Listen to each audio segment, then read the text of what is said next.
मेरे बच्चे, जल, अग्नि, वायु और पृथ्वी चारों तत्वों का संतुलन जिस किसी व्यक्ति के जीवन में हो जाता है, तब बनती है उसकी मजबूत और स्थिर आध्यात्मिक आधारशिला। परमात्मा कहते हैं, मेरे प्रिय बच्चों, जिस प्रकार एक मजबूत इमारत तभी खड़ी होती है जब उनकी नींव में 4 मजबूत स्तंभ हो, ऐसे ही जब किसी व्यक्ति के जीवन में यह 4 तत्व स्थिर रूप से संतुलित हो जाते हैं, तो उसकी उड़ान विश्व विजेता वाली होती है। यह संदेश आज तुम्हें मिलने का अर्थ है कि कल से तुम्हारे जीवन का शुभारंभ होने जा रहा है। मैं तुम्हारे लिए खुशियों का बाहर लेकर आया हूं, ऐसी प्रसन्नता कि तुम्हारा मस्तक खुशी से चमक उठेगा। तुम पर अभिभावक देवदूत इस माह में आशीर्वाद की बौछार करने वाले हैं। मेरे बच्चे, जैसा एक ऋतु के बाद दूसरी ऋतु प्रारंभ होती है, ऐसे ही तुम्हारे जीवन में ऋतु परिवर्तन होने जा रहा है। तुम्हारा जीवन पतझड़ रूपी संकट से खुशी में प्रवेश कर रहा है। अपने आसपास कई तरह के बदलाव और अनुभव महसूस कर रहे हो,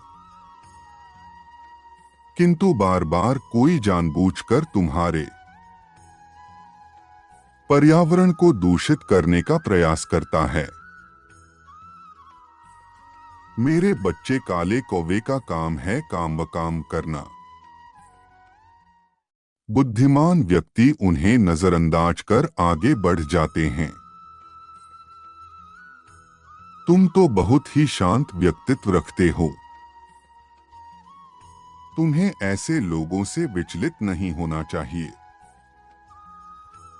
मेरे प्रिय, तुम्हारे पास प्राकृतिक रूप से उपचार उपलब्ध है। तुम प्राकृतिक मानसिक शक्ति से एक मजबूत व्यक्ति हो। तुम्हारा आभामंडल ही आसपास के वातावरण को शुद्ध कर सकता है। तुम्हारे मुख से निकले शब्द लोगों को शांति प्रदान करते हैं, और जब तुम दूसरों के लिए प्रार्थना करते हो तो उनकी इच्छा पूरी हो जाती है। वह आश्चर्यचकित होते हैं कि केवल तुम्हारे कहने मात्र से उनका काम कैसे हो जाता है। मेरे प्रिय, जो परमात्मा रूपी पिता तुम्हारे शब्दों का मूल रखते हुए दूसरों का कार्य कर देते हैं, क्या वह तुम्हारे लिए कुछ नहीं करेंगे?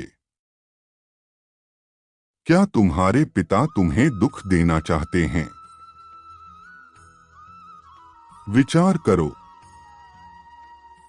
यदि कोई चीज मिलने में तुम्हें विलंब दिख रहा है,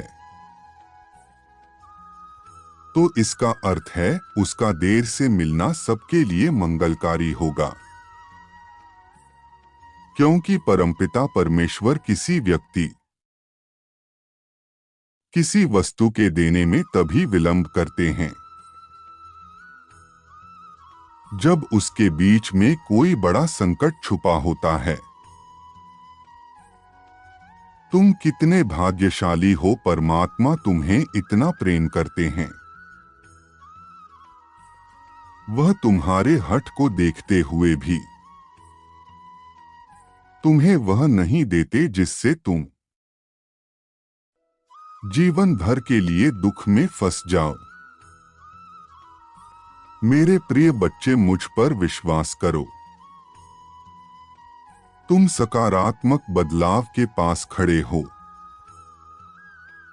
तुम्हारा जीवन अचानक ही पूरी तरीके से बदल जाएगा।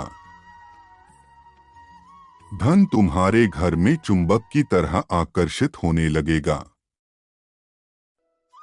जैसे धन को धन ही खींचता है, वैसे ही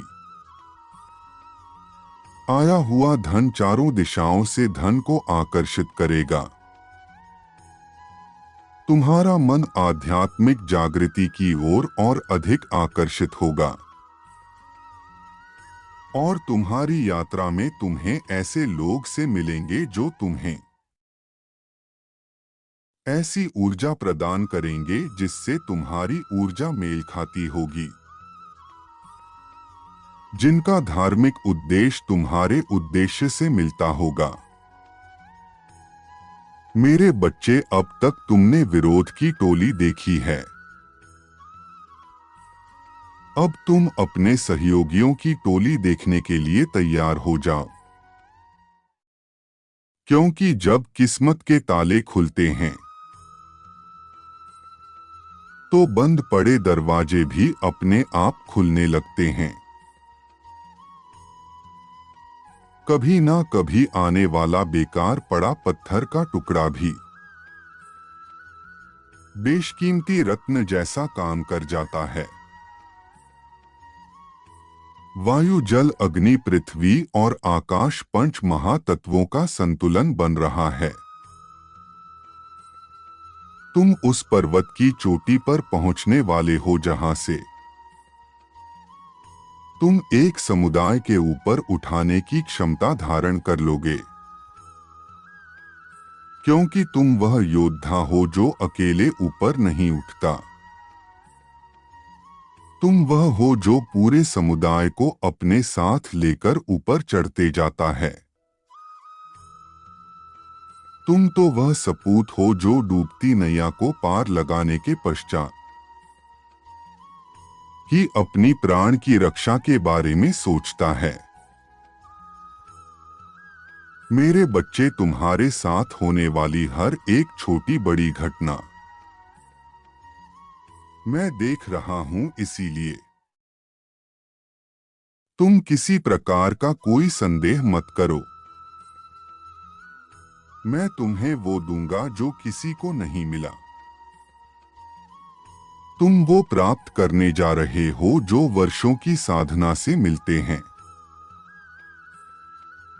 बस तुम अपने इस उद्देश्य को मत छोड़ना जिसमें मानव कल्याण छुपा हुआ है, क्योंकि जो खुद को ही ऊपर चढ़ाने की सोचता है वह वही खड़े रह जाता है, किंतु जो पूरे समुदाय के कल्याण के विषय में सोचता है उसे समुदाय के एक एक व्यक्ति का आशीर्वाद ऐसे मिलता है कि उन सभी की एक हो चुकी शक्ति से वह हमेशा ऊपर चढ़ते जाता है। जो व्यक्ति हमेशा स्वार्थ प्रेरित होकर फल की चिंता करते हुए कर्म करते हैं और सिर्फ फल ही उन्हें कर्म करने को प्रेरित करता है, ऐसे लोग दुखी और बेचैन रहते हैं, क्योंकि उनका दिमाग हमेशा इसी उलझन में फंसा रहता है कि उन्हें क्या फल मिलेगा। स्वार्थी व्यक्ति सुखी नहीं रह पाता और ऐसे व्यक्ति से कोई भी संबंध नहीं बनाना चाहता। इसलिए स्वार्थ से ऊपर उठें और दूसरों का हित भी सोचें। मेरे बच्चे, मुस्कुराओ, खुशियां दस्तक देने को है। तुम्हारी सारी चिंताएं समाप्त होने वाली है। तुम उस अध्याय की ओर जा रहे हो जहां खुशियां तुम्हारे मित्र बनेंगे। तुम्हारा कल्याण हो मेरे बच्चे, तुम सदैव खुश रहो।